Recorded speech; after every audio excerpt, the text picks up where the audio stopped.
I'm here to welcome back Victoria Shaheen, Cranbrook Ceramics graduate of 2013. Victoria earned her BFA from Corcoran College of Art and Design in Washington, D.C. in 2011. She is taught at the College for Creative Studies as well as Wayne State University, both located here in Detroit. She was a studio assistant for former artist in resident here at Cranbrook, Anders Ruwald. During her time here at Cranbrook, she was also a forum gallery coordinator as well as a woodshop tech. Shout out to Tom. Victoria has shown work at Playground Detroit and Simone de Sosa Gallery, among others. She also has shown work in Virginia, Washington, D.C., Oregon, and Ohio, just to name a few. Her work can be classified as mixed media with clay at the center of her practice. Other medias in the work often include neon and found objects. Upon viewing Victoria's work, there is a clear playfulness and whimsy meant to delight and invite the viewer. Victoria is once again about to show her work at Wasserman Projects. Her first exhibition with them was in 2017, and opening this Saturday is the gallery's Winter 2022 exhibition called Cast Illusions.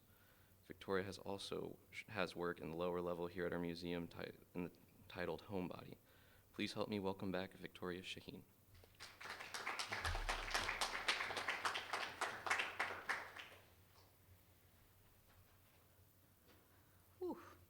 Hi, everyone.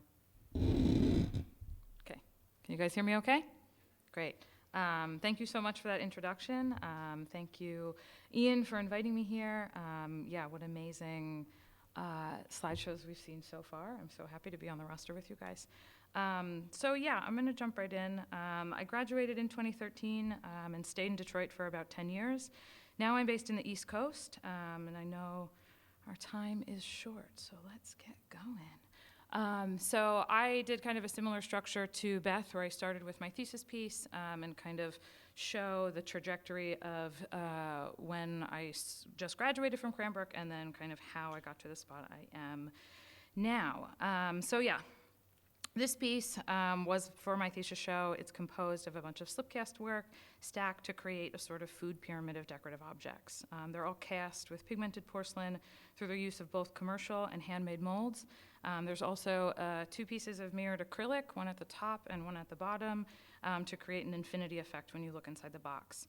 There's also acoustic foam lining the inside to direct a sound component towards you, as the viewer, open and close the door. When I was at Cranbrook, I spent a lot of time exploring the idea of kitsch. I was defining kitsch as objects of a mass-produced language that cultivated both a sense of sentimentality and a longing for a time of fleeting joy.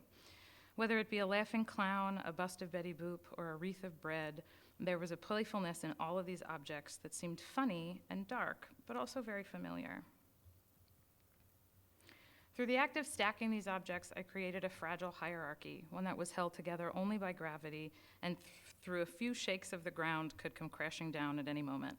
And sometimes they did. But the hierarchies themselves were also rooted in absurdity. There was no logic found here.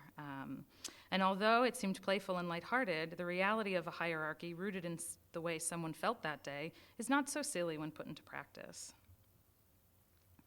Kitsch became the perfect example of how capitalism and consumer culture defines what is important in our daily lives. This will make you feel good. This will make you fit in. Buy this, don't buy that. It was a clear metaphor for cultural exploitation, human disposability, and social hierarchy. Systems that we as a populace actively buy into, even though we know they're wrong. We know they're rooted in oppression, violence, and manipulation. And yet, here we are, wanting that shiny, cute thing, co-signing the violence, the erasure, the exploitation. So what is it then? What makes kitsch so digestible? I spent a lot of time thinking about this question, specifically when I was here. Is it because of its availability? Is it because of its reference? Is it because it's so easy to understand? I mean, how could Mickey Mouse be manipulating me into thinking that women are objects to be consumed, or that white is better than black? He would never do that. Would he? I think he might. But was there also a formula at play here? So I boiled it down to 3 main points: color, reference, and size.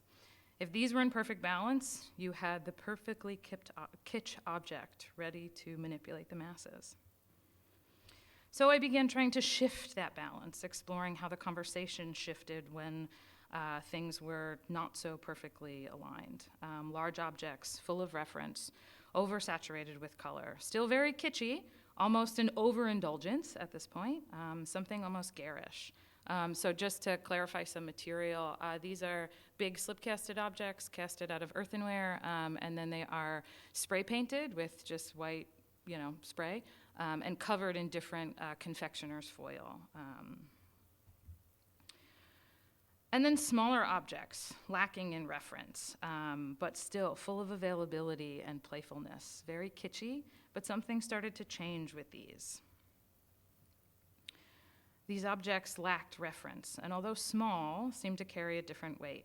Their narrative was vague. Their stories were almost metaphorical, capable of a larger, nuanced conversation that their character-based siblings couldn't really have.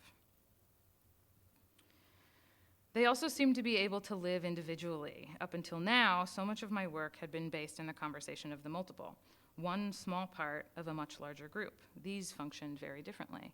And so these are actually wheel-thrown objects with a pigmented glaze and then the foil applied over top. They were solo writers, a conversation that seemed to require much more investigation. There was also a lot of other things kind of happening at this point in my life. I was in Detroit, and this was roughly in 2014, 2016, that I was making this work, not this work. But around that time, I started working with a neon fabricator named George Vitas, a very traditional sign maker who I had originally contacted to talk about the possibilities of adding neon to some of these lamp bases. And lamps to me were kind of this perfect in-between space of the decorative and the functional object, something that kind of occupied both a sculptural idea and a very kind of kitschy idea. So in our first meeting, we spoke about all of the parallels between ceramics and glass, the industrial roots, the handmade nature, the illusions of both, and where those ideas actually met reality. This relationship fueled a lot of the conversations in my next body of work. Neon being something that fit very well into the conversation of kitsch, it positioned this work perfectly between the decorative and the utilitarian. It occupied space that was both kitschy yet elegant and allowed these new large-scale sculptures to function on a level my small works hadn't really seen before. Which led to probably my longest investigation of kitsch. This also came at a time where I was honestly just sick of mold making. I was sick of the reference. I didn't want to look at another pig or another Betty Boop. I was so over it. And I just really wanted to get my hands dirty. I missed that elbow deep in clay kind of lifestyle. And I include that because I don't necessarily want to sit here and tell you that every single decision I've made in my practice has been fueled by conceptual narrative or really intentional metaphoric decisions. Sometimes you just have to make the work you like and you figure it out later.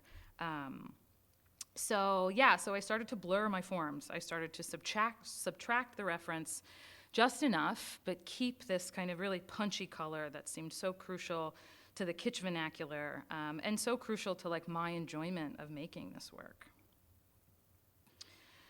And oh, how the work changed. With this newfound material and this shift in scale, I now began to encapsulate full narratives in one large piece. These forms allow me to focus on the specific examples that allowed me to fall in love with the escapism of kitsch that brought me to it in the first place. This piece is called Stokely and the Mountaintop, which I made in 2016, where some things were going a little awry in our country. And I was listening to Dr. Martin Luther King Jr.'s speech entitled, "I've Been to the Mountaintop," a speech very different from the ever quoted "I Have a Dream" speech. This speech was more of a call to action, an admission that maybe passive activism wasn't going to end the violence that Black Americans have seen and continue to see throughout history. I was thinking of the ideas of racial inequality and how so many people are so quick to quote certain teachings of Black leaders, but are so dismissive of other ones. In Blue Bloom, I thought about ideas of labor and how much of our industrial ceramic world is based in the erasure of the industrial process. Its goal being to create an object so sterile, so white, that the presence of the hand is annihilated. And we as a populace, again, are so quick to accept the obliteration of one's labor and so quick to glorify and consume that of another. These inconsistencies really frustrated me, and I have found that pouring those narratives into my work is the only way to alleviate that frustration. With all that being said, I can't talk about my work without talking about silliness. And as you guys meet me in the studio, you'll see it's a big part of my personality. So one of the things that I have found most appealing about kitsch was its ability to level the playing field. And I think that is really through absurdity and humor. Playfulness has the ability to neutralize demographic and destroy hierarchies, to bring people back down to the most simplest form of communication, a smile and a laugh. This is an image of a two-person exhibition I was in Detroit called The Difficult Pair. This exhibition was one of the first times that I started to introduce plastic plants into my work, specifically those for aquariums. One of the things that I really love about plastic plants is they're riddled with contradictions. They're these goofy little things that are just completely ridiculous. They're totally synthetic, made to replicate one of the most natural and organic things found on the planet. Furthermore, they're meant to decorate a completely artificial landscape, meant for the domestication of a sea creature. And even furthermore, their own production actively destroys the things they are meant to replicate. It's absolutely absurd. And honestly, I don't know why more people aren't talking about how ridiculous that is. I just lost my place. But at the same time, we justify the same type of domestic illusion by bringing fake plants, mass-produced design objects, and sentimental collectibles into our own sterile living spaces. So in my most recent show, titled Brackish, a solo show at Public Pool Gallery in Hamtramck, I investigate another industrial process currently happening in my hometown called beach replenishment. Beach replenishment is a federally funded coastline rehabilitation program where tons and tons of sand is sucked up from different points offshore and dumped onto the shores of our town. It completely destroys the natural habitats found in the shallow waters of our coast and just onshore in the dunes. In 2012, Hurricane Sandy changed the natural tide lines of our oceans, and in an effort to keep property values up and to keep our beaches looking like that quintessential 1950s postcard, towns have decided that the best course of action is to manually maintain the coastline by this additional sand dump every 2 years. The consumed, over-manicured idea of the beach has become more valuable than the landscape in its natural form. And this is just a close-up of the installation on the back wall in the gallery. And as a result of beach replenishment, the starfish population on the coast of New Jersey has been completely wiped out. Sand dollar exoskeletons, however, are now found in a dime a dozen. And I just want to say one of the really funny things about growing up in New Jersey, when I did specifically in relation to these starfish, is there were so many of them that we actually used to peel them off the rocks and throw them at each other like frisbees. So that just goes to show you the abundance that were these starfish colonies before Hurricane Sandy and before beach replenishment. So kitsch is one of the best and most honest ways I feel that you can really document a culture. You look back throughout American history and you'll find its best and worst moments memorialized in small objects that most of the world deems valueless. It's a secret record of our time that is available and understood by anyone. So that's the end of my lecture, but I wanted to include this slide, because this is some really important advice that I felt like I really wanted to hear when I was graduating from Cranbrook. I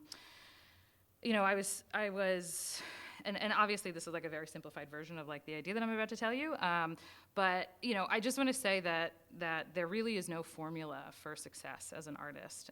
And some of the smartest artists I've known have never had a show, and they don't live off their work, and they don't have good jobs, And I've never lived off of my work, solely. And especially post MFA, I've had some pretty defeating jobs. They weren't great.